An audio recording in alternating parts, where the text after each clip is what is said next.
siguiente tema del que vamos a hablar es el tema de instrumentos financieros. Entonces, una breve introducción, como la definición que nos da la norma internacional de un instrumento financiero es una definición un poco global, pero hay cosas que no caben dentro de la definición y a veces las estamos llevando como instrumentos financieros. Entonces, prácticamente la definición de la norma es que un instrumento financiero es un contrato que da lugar a un activo financiero en una entidad y a un pasivo financiero en otra entidad, lo cual no nos aclara mucho la situación. Pero sí nos está hablando de un contrato, de un acuerdo, en el que yo al final del acuerdo voy a recibir o efectivo o otro instrumento financiero. Entonces, dentro de esta definición, ¿por qué es importante la definición? Porque nosotros solíamos llevar una cuenta que era la cuenta 13, que se llamaba deudores, y en esa cuenta 13 llevábamos muchas cosas que probablemente no nos clasifiquen como un instrumento financiero. Ejemplo, los anticipos de impuestos, ejemplo, los anticipos a proveedores. Ese tipo de partidas requieren un análisis diferente y no clasifican como un instrumento financiero. ¿Por qué es importante? Porque el instrumento financiero pues tenemos que hacer una clasificación del instrumento, tiene una medición especial, está sujeto a un deterioro, mientras que probablemente partidas como los anticipos de impuestos no lo estén. Con esa introducción, entonces, le doy paso a Olga, que nos va a hablar de un instrumento financiero muy importante y el más representativo, que son las cuentas por cobrar y otros temas relacionados también. Entonces, tenemos que uno de los más importantes instrumentos financieros son las cuentas por cobrar. Estas pueden provenir tanto de operaciones con clientes como de otro tipo de cuentas. Acá en materia de cuentas por cobrar es importante de cara al cierre contable determinar cuál es el importe real de esta partida del balance, porque existen muchas situaciones donde me han consignado y es decir, yo ya tengo un equivalente al efectivo en una cuenta por cobrar. Entonces acá es determinante establecer cuál es el importe real de esta operación para efectos de determinar su valor, tanto contable como fiscal. Para poder hacer esta determinación del saldo real de la cuenta, es aconsejable hacer el proceso de circularización. Es donde la administración describe a todos sus clientes cuáles son los valores que tienen reflejados y en esta medida verificar si estamos en sintonía. Acá surge un tema especial y es cuando yo reconozco la cuenta por cobrar cuando ingresos que no se han facturado. Entonces muchas veces pasa que en un lado ya se ha generado el gasto pero digo, yo ya he generado mi ingreso y en el otro lado no se ha generado el gasto, es decir, yo tengo reconocida una cuenta por cobrar, pero mi contraparte no tiene reconocida una cuenta por pagar. Entonces, la idea con este proceso de circularización es determinar de que al cierre del año ambas partes sean consistentes con la información a reportar. Tema importante cuando se han recibido cuando he otorgado anticipos para la prestación de servicios. Yo debo determinar si todavía eso es un anticipo o ya he recibido efectivamente el servicio que he pagado de forma anticipada, para determinar si eso ya se constituye un gasto del periodo o si por el contrario todavía me deben esa prestación. Otro tema del importe por cobrar no facturado. Entonces, a final del año yo debo reunirme con operaciones donde me digan cuáles son, dependiendo si hago venta de bienes o hago prestación de servicios. Si hago venta de bienes, ya cuáles bienes he entregado; si hago prestación de servicios, ya cuáles servicios he prestado, efectuado, he terminado, para efectos de determinar si cumple las definiciones de acuerdo a la política contable, para considerarlo como un ingreso y por tanto como una cuenta por cobrar. Temas de costo amortizado. Entonces hay muchas cuentas por cobrar que de acuerdo a la política contable yo debo medir a costo amortizado. Entonces la idea acá es determinar cuáles de esas cuentas por cobrar debo reconocer a esto y si debo analizar o hacer una nueva medición si existen factores internos o externos que no hayan afectado la medición que he hecho durante el año. El tema contable que quizás mayor reto representa es determinar el tema de indicios de deterioro. ¿Qué es esto? El menor valor que yo espero recuperar en caso de que liquide la cuenta.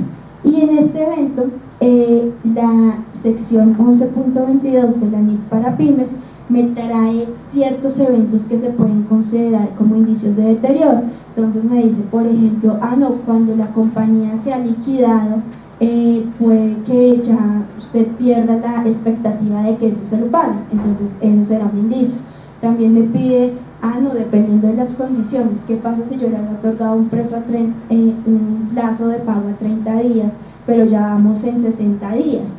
Eso significa que ya hay un doble, ya ha pasado más del doble de tiempo que yo le otorgué para eso. Entonces yo debo analizar si está en una situación de impago para efectos de reconocer cuál es ese menor valor que podría llegar a afectar el valor de mi cuenta por cobrar.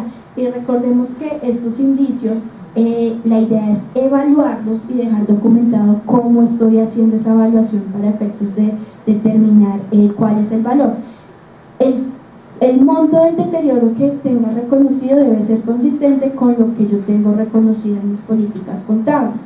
Entonces acá la reflexión es, primero, revise su política que dice sobre el deterioro. Segundo, determine cuánto es el importe del deterioro y deje documentado el análisis que hace sobre los posibles indicios para poder determinar cuál es el importe contable de su cuenta por cobrar.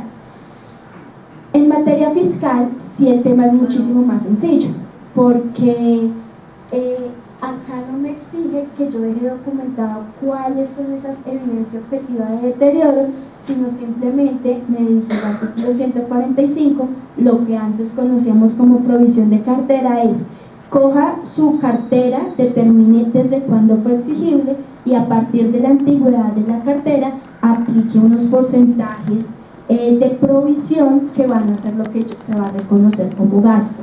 Entonces acá a nivel fiscal lo que me pide es, para efectos de provisión, es determine la antigüedad y realice el cálculo. Recuerde que para que sea procedente, esa cartera tuvo que haber sido computada como un ingreso en periodos anteriores. Entonces, por ejemplo, cuando tú tienes operaciones de factoring donde has comprado otras carteras, ahí surge la duda si ese tipo de carteras tú las podías llevar como un costo o gasto por provisión de cartera, porque en esos eventos tú no generas un ingreso por esa operación, sino tú estás comprando un activo. Entonces acá, para efectos de la provisión, es determinante que haya sido computado como ingreso de periodos anteriores y que tenga la antigüedad suficiente y que la provisión se haya registrado para efectos contables. Si bien el valor de la provisión no va a coincidir con el valor del deterioro, sí es requisito fiscal que se haya registrado para que sea procedente fiscalmente. Acá vale la pena recordar una limitación que tiene la provisión, y es que esta no es procedente cuando la cuenta por cobrar proviene de vinculados económicos. Y acá no me habla propiamente de que sea un vinculado del exterior, puede ser un vinculado local. Por ejemplo, el socio, por ejemplo, el hermano del socio. Entonces, en esos eventos, a pesar de que yo tenga una cuenta por cobrar, cumpla con la antigüedad y me haya servido como un ingreso en el periodo de años anteriores, en esos eventos fiscalmente la provisión no tiene efectos. Entonces no puedo reconocer un gasto por provisión de cartera. Y por otro lado tenemos el tema del castigo. Acá el tema del castigo es el de quitar de mi balance esa cuenta por cobrar. Entonces acá se tiene que evaluar el tema de la política de baja de cuentas para efectos de soportar el castigo de cartera. En el tema del castigo, a diferencia de la provisión, sí se me exige que yo tenga que demostrar que se trata de una deuda manifiestamente perdida o sin valor. ¿Cómo demuestro esto? Con el informe del abogado que me dice que, ojo, que es que ya esto no tiene, ya no lo puedo cobrar. O sea, yo tenía un término de 3 años para realizar el cobro, no lo hice, entonces pues usted ya está en la imposibilidad jurídica de cobrarlo.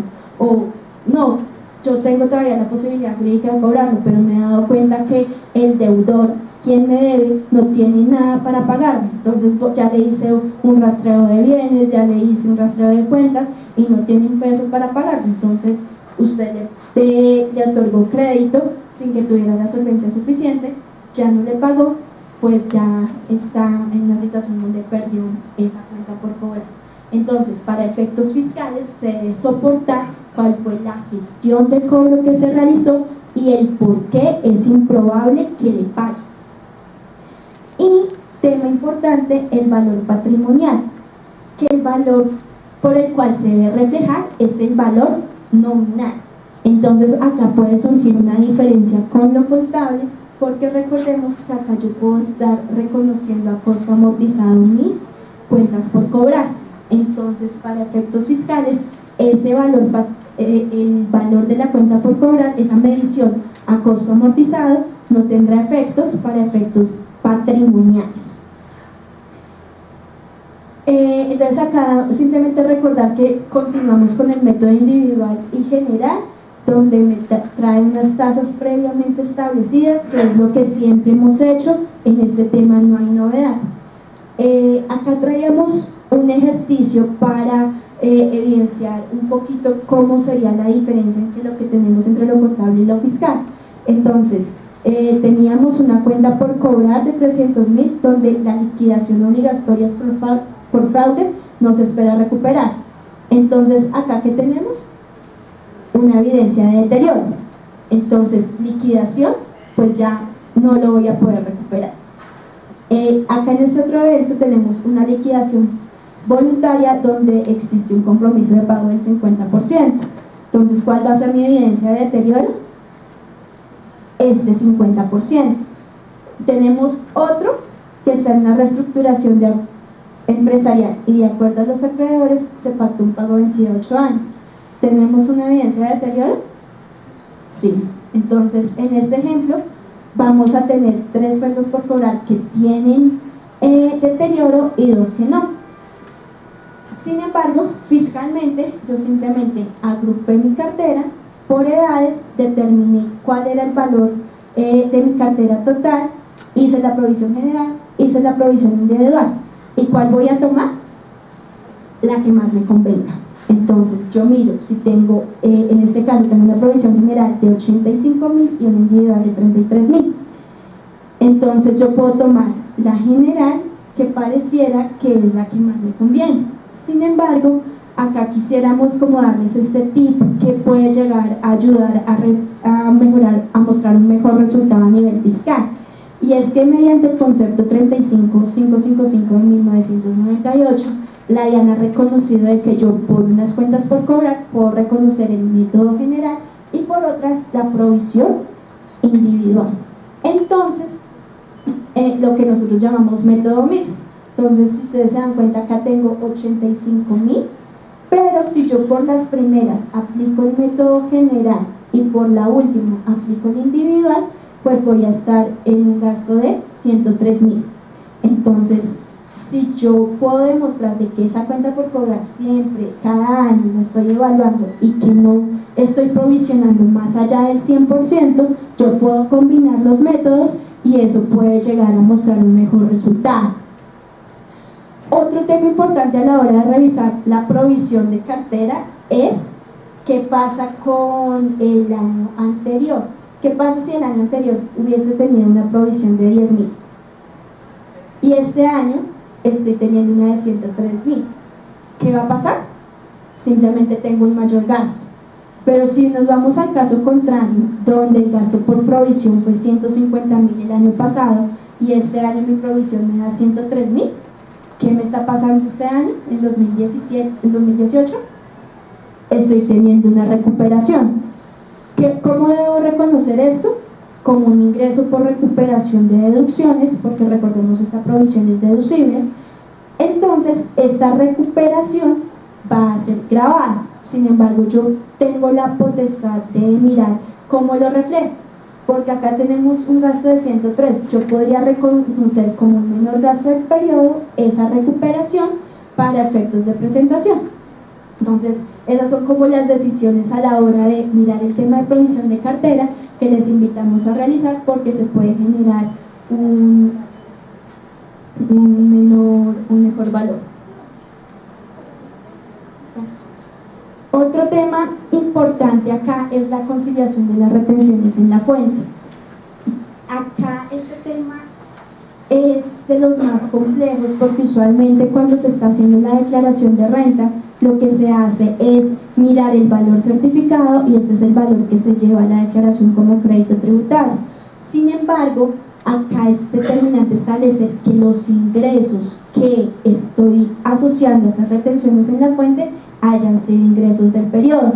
Suele pasar que cuando hay ingresos provisionados, yo tengo una provisión del año anterior que me genera impacto fiscal y la reverso, lo que me produce una diferencia en el valor de la retención en la fuente que yo tengo registrado contablemente en relación con el del certificado. Entonces, para efectos fiscales es determinante que el ingreso, en el año en que yo reconozca el ingreso, quede reconocida la retención. Por ejemplo, en el ejemplo que les ponía, ¿qué pasaría si yo reconocí contablemente mi retención con la provisión de ingresos y en el año siguiente me llega el certificado? Entonces, si yo con la provisión no reconozco la retención, va a pasar que en el año en que reconocí la provisión no va a ser procedente esa retención porque no quedó registrada contablemente. Y en el año en que me llegó el certificado, esa retención tampoco va a ser procedente porque no tengo un ingreso asociado. ¿Qué pasa? En ambos años perdí ese crédito tributario. Imagínense qué pasaría donde yo no deje que unas retenciones en la fuente que efectivamente me descontaron no las pueda tomar en mi declaración de renta. Eso sería un gasto por un impuesto asumido no deducible, es decir, pierdo esa suma 3 veces.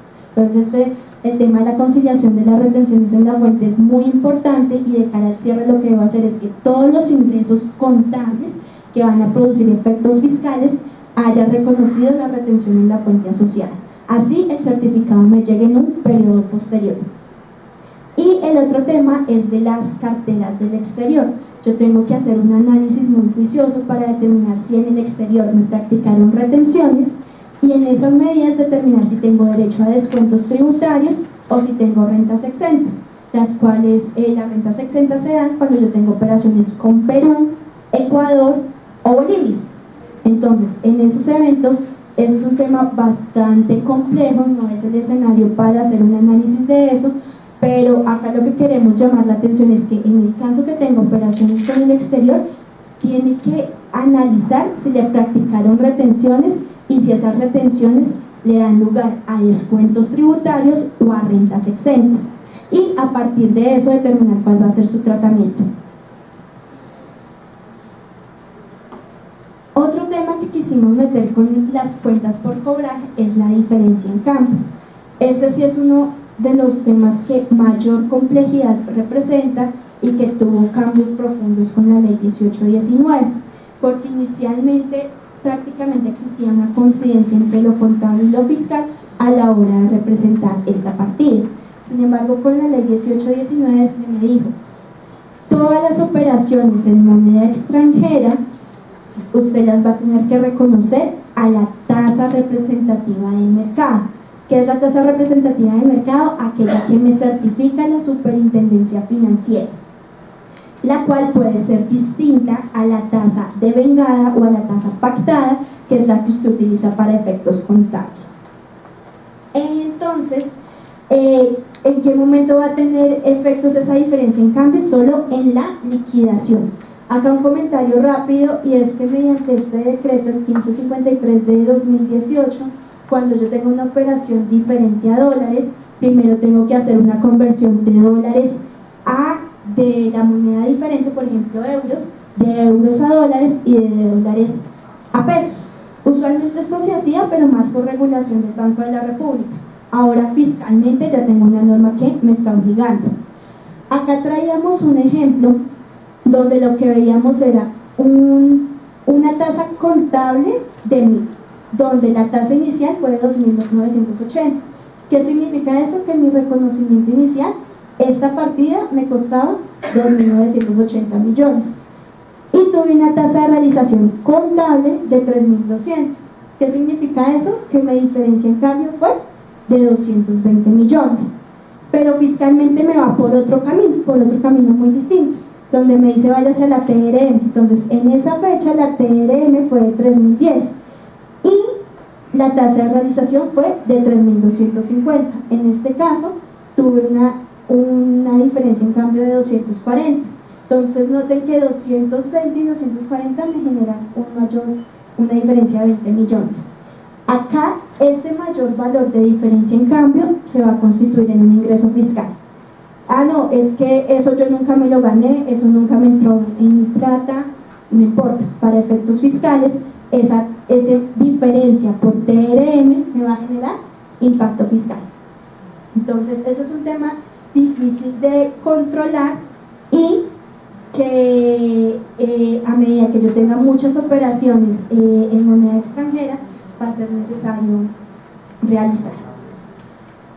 El otro tema que sí vamos a abordar muy rápidamente es el tema de los inventarios. Acá hay como unos procedimientos sugeridos para mirar qué es lo que yo debería hacer. Entonces, usualmente se hace un conteo de inventarios para verificar que las existencias físicas sean consistentes con los registros contables y si no, pues determinar qué fue lo que sucedió ahí. Verificar los correctos traslados de contabilidad al inventario, es decir, cuando el inventario se me convierte en costo, y acá la invitación es a revisar el juego de inventarios, que mis compras, que mi inventario inicial más mis compras menos mis ventas sea equivalente con lo que tengo en el costo. Otro tema, el análisis del valor neto de realización, que esto es como la novedad que me trae las NIF y que lo que me dice es que usted debe mirar cuál es el precio estimado de venta más los gastos asociados para realizar esa venta y lo compara con su valor en libros y la diferencia se va a reconocer como un deterioro de ese inventario. Entonces, cuando usted considere que existe en el mercado un valor diferente de su costo a su expectativa de venta, en ese evento usted lo debe reconocer. Normalmente, cuando hemos revisado este tema, en todas las políticas contables dicen que hacen valor neto de realización, pero en la realidad uno va a revisar los registros contables y esto no se hace. Entonces acá la invitación es hacerlo porque es una medición obligatoria para efectos contables. Otro tema es el análisis del deterioro. Por ejemplo, cuando usted ve que su inventario está dañado o obsoleto, cuando está deteriorado, cuando está desactualizado, cuando tiene una baja rotación, en esos eventos usted debe reconocer el impacto financiero para mostrar de forma adecuada cuál es el valor de esta partida. Para efectos fiscales, yo simplemente lo que debo determinar son dos cosas. La norma tributaria me permite tomar como costo el valor de los faltantes de inventarios, pero con una limitación, y esto es hasta el 3% de las pérdidas ocasionadas por mercancías de fácil destrucción o pérdida. Entonces, usted puede tener contablemente muchas más pérdidas de su inventario, pero fiscalmente solo le van a aceptar hasta el 3%. Y también me permiten tomar el tema de inventarios obsoletos, pero solo cuando efectivamente son destruidos. Entonces usted contablemente los da de baja, pero fiscalmente solo es deducible si cumple ciertos requisitos. Uno de ellos es la elaboración de un acta donde usted dé cuenta de todas las variables que tuvo en cuenta para consolidar lo obsoleto, que lo destruyó, y eso tiene que dar fe el representante legal. Entonces, si yo lo estoy reconociendo en 2018, pues esa acta debería ser de 2018 para efectos de que sea coincidente con el tratamiento contable y fiscal. Bueno, Olga, muchas gracias. Digamos que algunas claridades sobre el tema de instrumentos financieros, cuentas por cobrar, inventarios. Importantísimo para las compañías del grupo 1. Hay 3 normas, una relacionada con instrumentos financieros, que es la versión 2014 de la IFRS 9, que la IFRS 9 es un proyecto del IASB, que es el emisor de estas normas internacionales, de reemplazar la NIC 39, que definía el tratamiento contable de los instrumentos financieros. En esta nueva versión de la NIF 9, uno de los temas más importantes es el modelo del deterioro de instrumentos financieros. Estamos cambiando de un modelo de pérdida incurrida a un modelo de pérdida esperada, la cual va a tener un impacto financiero importante en algún tipo de compañías, pues aquellas que se dedican al otorgamiento de préstamos, de créditos, ese tipo de cosas. Otro tema importante, ya que hablamos de diferencia en cambio, es la evaluación de la moneda funcional. Creo que fue una de las cosas que hicimos al inicio de todos los procesos de implementación, pero fue algo que se quedó estático y eso no es un proceso estático. Cada vez que emito estados financieros tengo que hacer una nueva evaluación de la moneda funcional, recordando que la moneda funcional es aquella moneda del entorno económico en el que se mueve la compañía.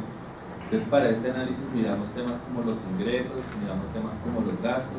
Muchas veces decimos, no, es que yo facturo en pesos, entonces porque facturo en pesos mi moneda funcional es el peso.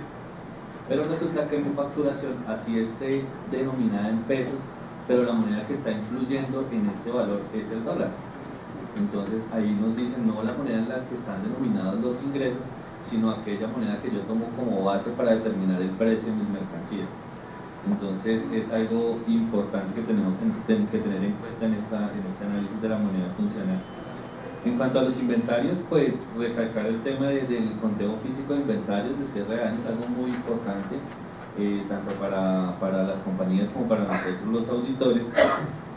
Y la prueba de deterioro, sí, es correcto lo que dice Olga, siempre decimos dentro de nuestras políticas que hacemos valor neto de realización, pero pues solicitamos la prueba de valor neto de realización y pocas compañías tienen documentado este tema.